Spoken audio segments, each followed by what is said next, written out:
चंद्रयान-3 या कह लो प्राग्यान। इसके लॉन्च होने से लैंड होने तक की एक एक खबर के बारे में हम सब जानते हैं।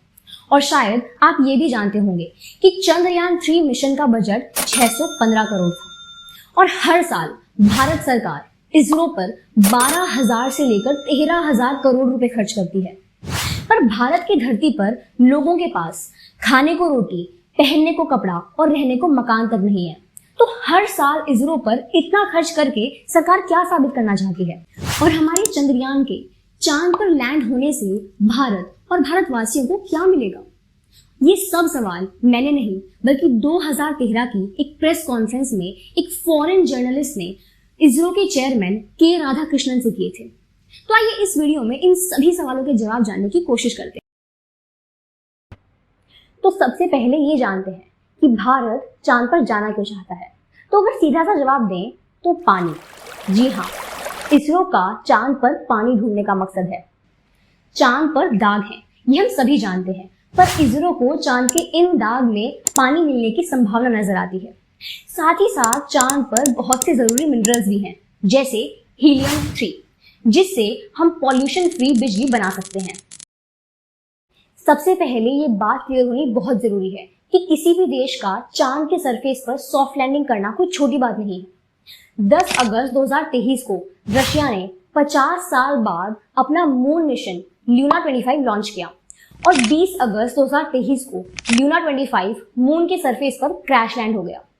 अगर चंद्रयान-3 और ल्यूना 25 का एक क्विक कंपैरिजन करें तो जहां चंद्रयान-3 का बजट 615 करोड़ रुपए था, वहीं ल्यूना 25 का बजट 1600 करोड़ रुपए था। रशिया भारत से टेक्नोलॉजी और स्पेस इंडस्ट्री में कहीं आगे है।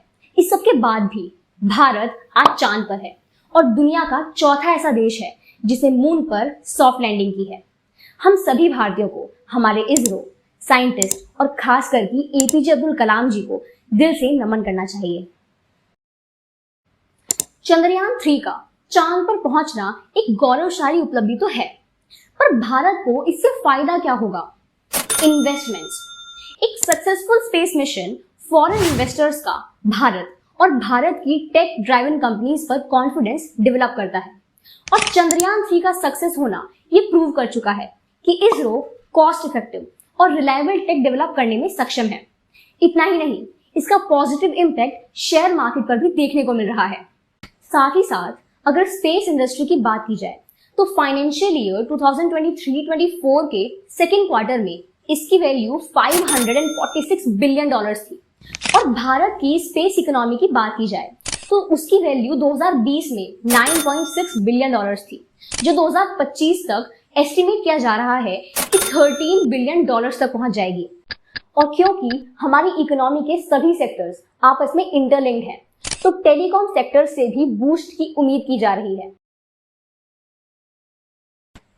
जैसा कि हमने अभी बात की, स्पेस इकोनॉमी एक ग्रोइंग इंडस्ट्री है जो हर साल ऑन एन एवरेज 8% से ग्रो करती है और इस ग्रोथ का फायदा हमारे भारतीय स्टार्टअप्स भी उठा रहे हैं।